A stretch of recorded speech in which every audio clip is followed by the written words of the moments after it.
Welcome to the Untethered Airway podcast, where airway health meets real-life impact. I'm Dr. Maggie Graham. I'm Dr. Liz Turner. And we're the moms and airway-focused dentists who founded the Untethered Airway Health Center.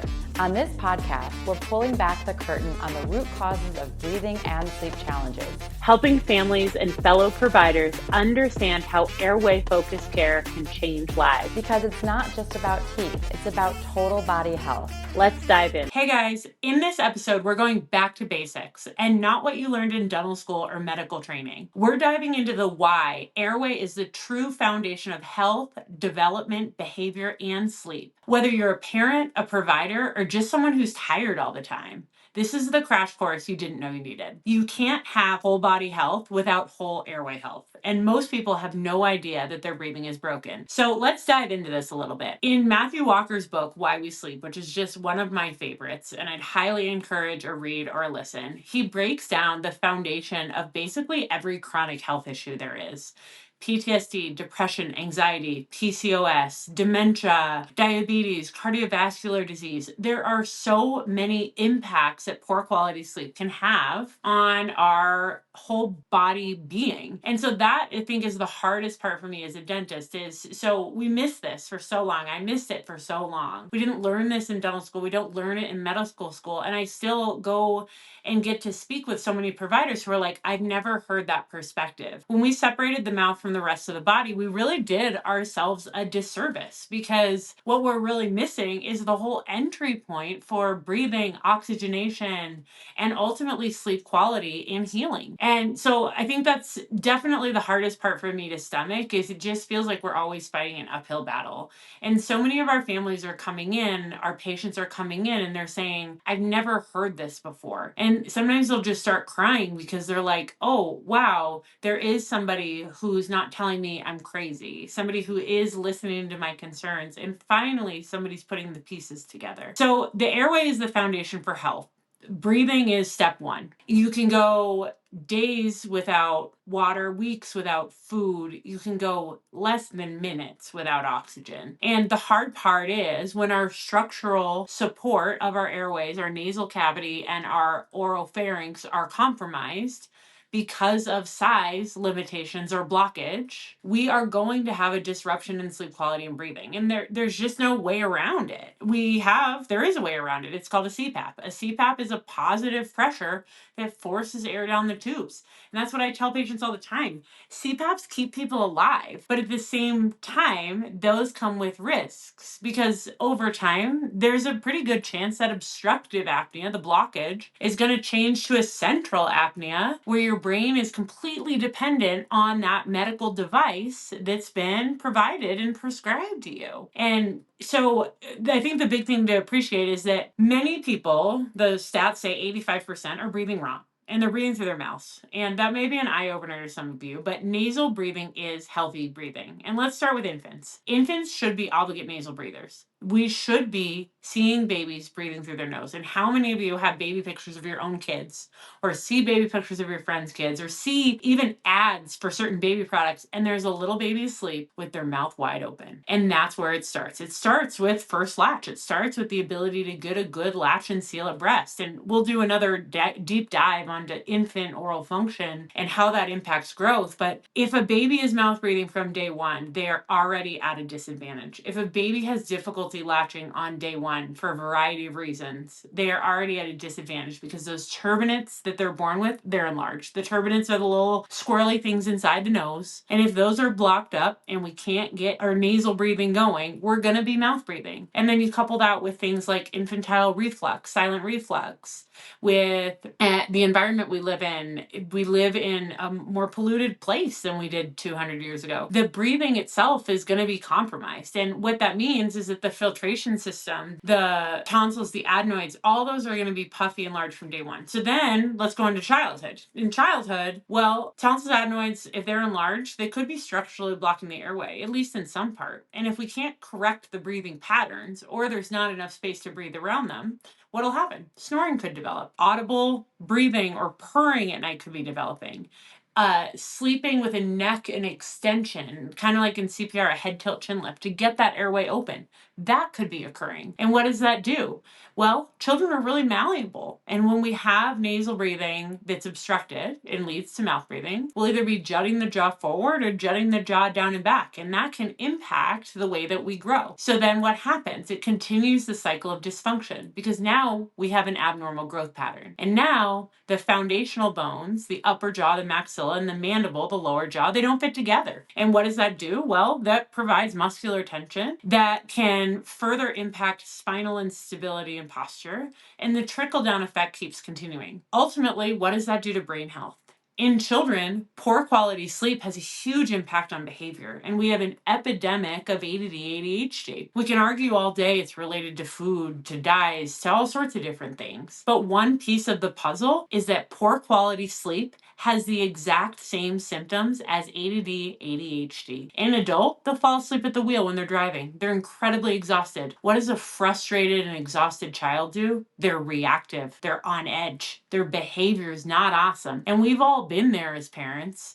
You're in a restaurant, your kid's tired, it's too late, and the meltdowns start. And that could happen at school. It could happen at any point in the day. You've got kids that are not getting the adequate sleep that they need. And then let's throw in screen time and all the other stuff that we have confounding our quality sleep and our sleep hygiene. So nasal breathing, it needs to be established early because that's what goes into adulthood. Because again, if the nasal cavity is compromised, if the breathing's compromised, then the growth of the skeleton is compromised. And that further leads to inability to breathe because now the bones are too small. So what do? Our body needs to nasal breathe because it needs to regulate oxygen. It needs nitric oxide, which is released from the paranasal sinuses. Nitric oxide is a vasodilator, has oxygen carrying capacities. Breathing through the nose, it filters, it warms, it humidifies the air. Nitric oxide was actually a treatment that was explored during COVID to treat viruses because there are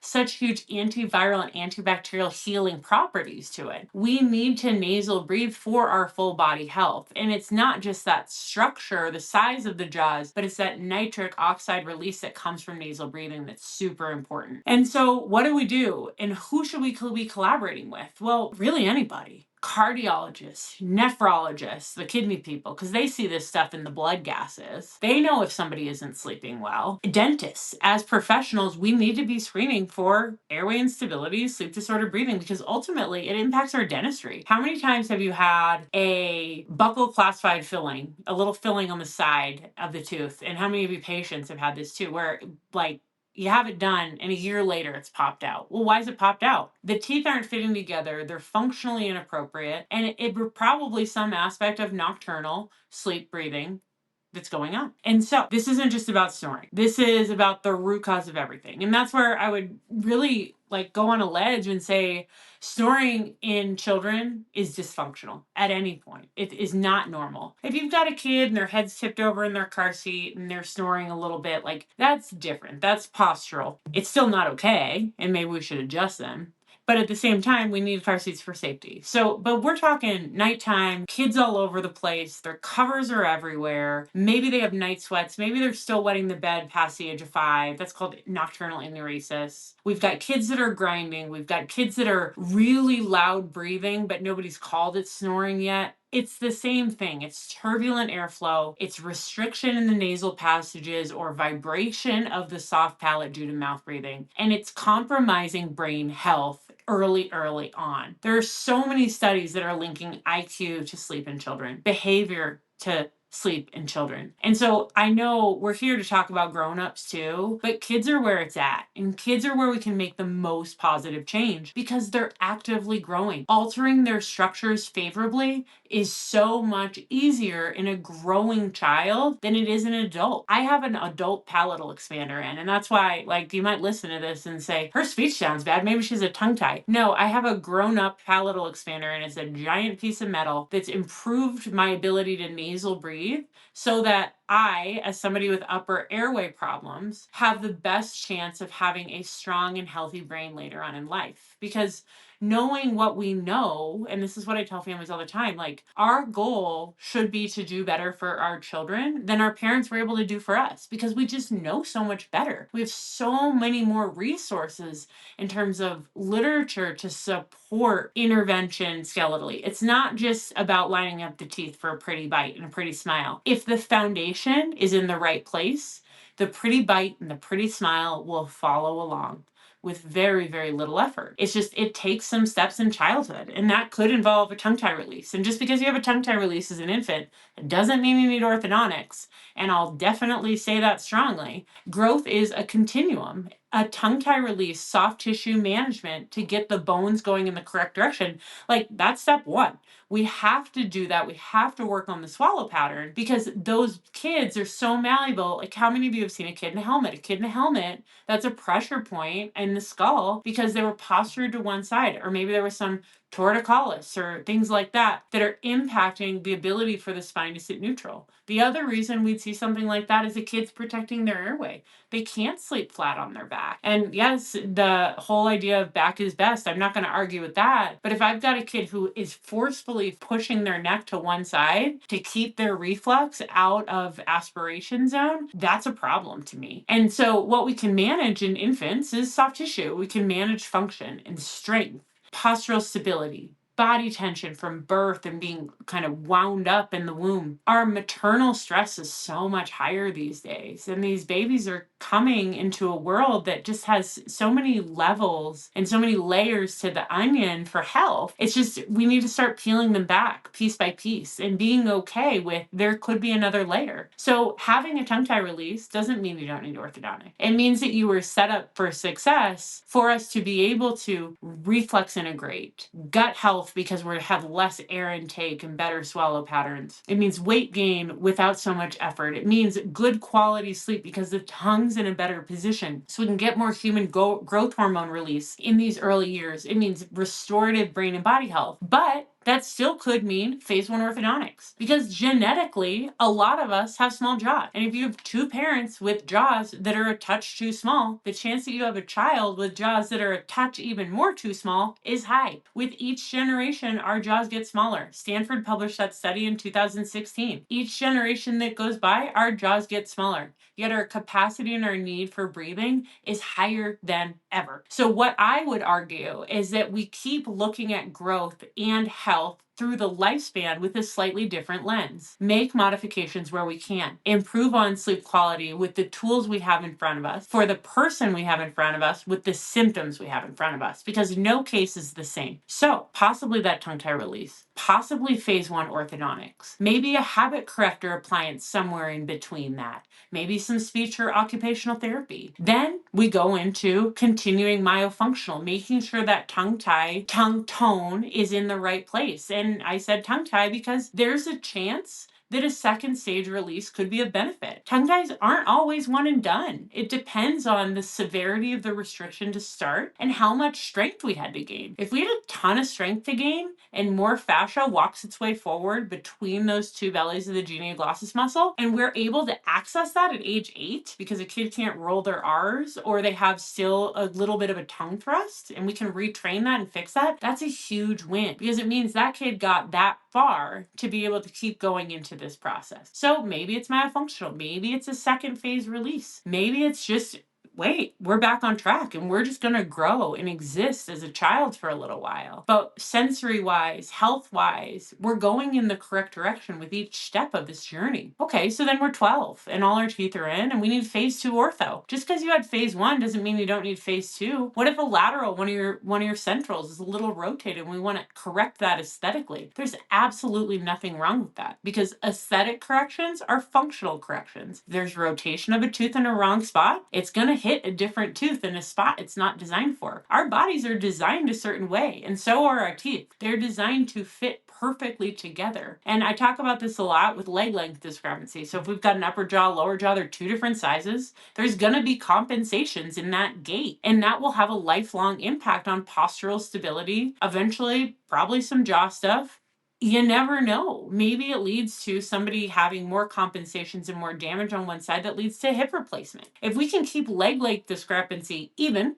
keep our legs even, and keep our gait solid and stable and symmetrical, we have a more functional, healthy human. It's no different than the mouth. If the jaws are functioning optimally, if they're the same size, if they fit together the way that they're supposed to, if the teeth interdigate, if we have beautiful canine guidance and anterior guidance, and we don't have cusps catching in the wrong place, we have a stable airway, we shouldn't have sleep disordered breathing. We shouldn't have excessive clenching and grinding or occlusal forces. We shouldn't have cracked or worn teeth. We should have teeth that are working their way through the lifespan as the strongest structure in the body with minimal damage. Teeth are stronger than bones. Enamel is stronger than bones. We're putting them through a ton of crap with all the forces and all the things that we do. Couple that with an acidic diet, an acidic environment, acid reflux from upper airway or GERD. Like, we're putting our teeth that we need to last a lifetime through some stuff. And I'm a restorative dentist, right? I treat teeth. I drill on teeth. I hate it. I hate drilling on teeth because I always think to myself, how could this have been avoided? If I've got an 80-year-old and they get an occlusal or biting surface cavity on their 6-year molar and they go,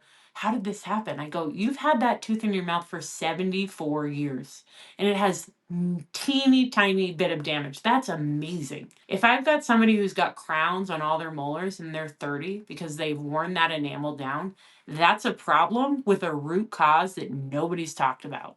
And we got to dive in and figure it out because crowns fail. It'll eventually need a root canal. Then it'll need an implant. And then that can fail too if the forces aren't right. So there's my little tangent on like dental health, but airway health matters for dental stability. And keep that in mind for your patients because the last thing anybody wants to hear is, oh, Bob broke another screw on implant number 30. Because why'd the screw break? It's not designed to break. It's designed to be stable, especially when you got tooth number 31 in place. So childhood development, it hinges on airway health. The earlier we intervene, the better. And again, growth is a continuum. Just because there's a tongue tie release doesn't mean there won't be other steps in the journey that could be added in as a layer of the onion to further improve on the health of that human. I think the hardest part about medicine is because we've become so reactive of like, here's the problem, here's the medicine to fix it. We've also become really quick fix. I am such an example of that. Like, I will get on Instagram and I will scroll that sucker and I will buy whatever pops in to my little brain as a targeted ad because I want that instant gratification of getting it right then. And then I expect it to be there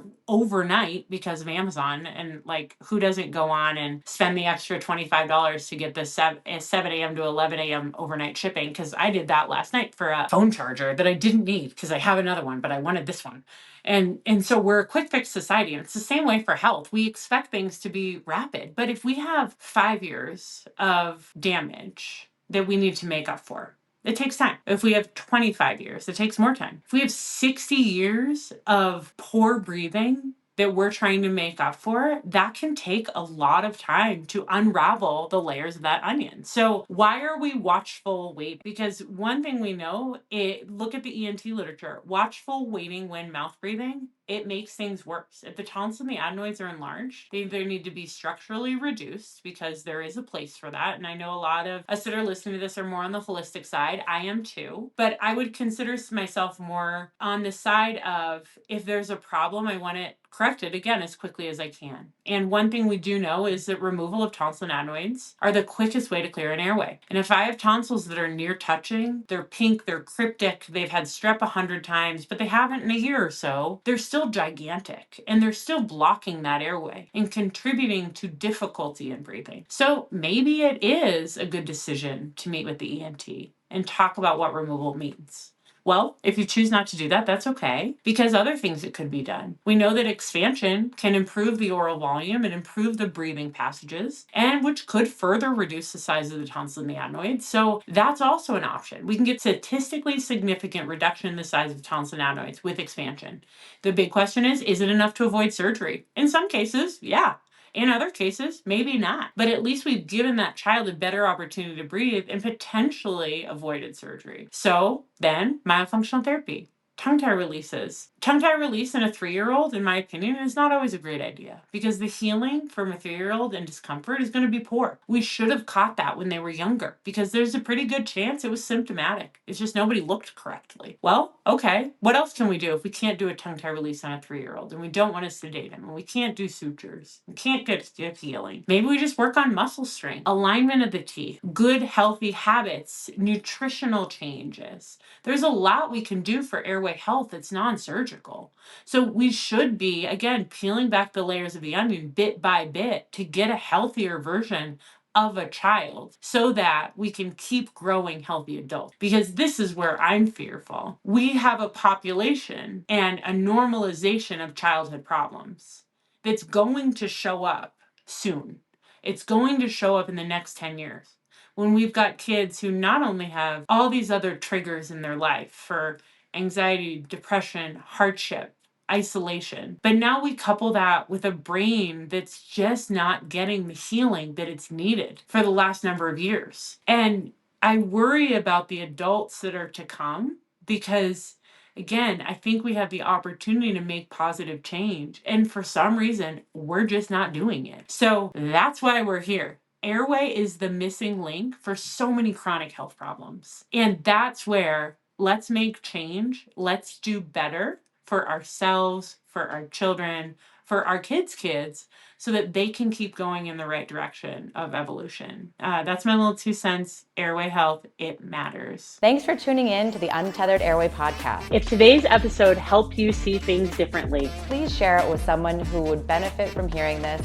And don't forget to subscribe. want to learn more about airway health or connect with our team? Please visit our website, untetheredairwayhealthcenter.com, or follow us on Instagram @untetheredairway. Until next time, bye!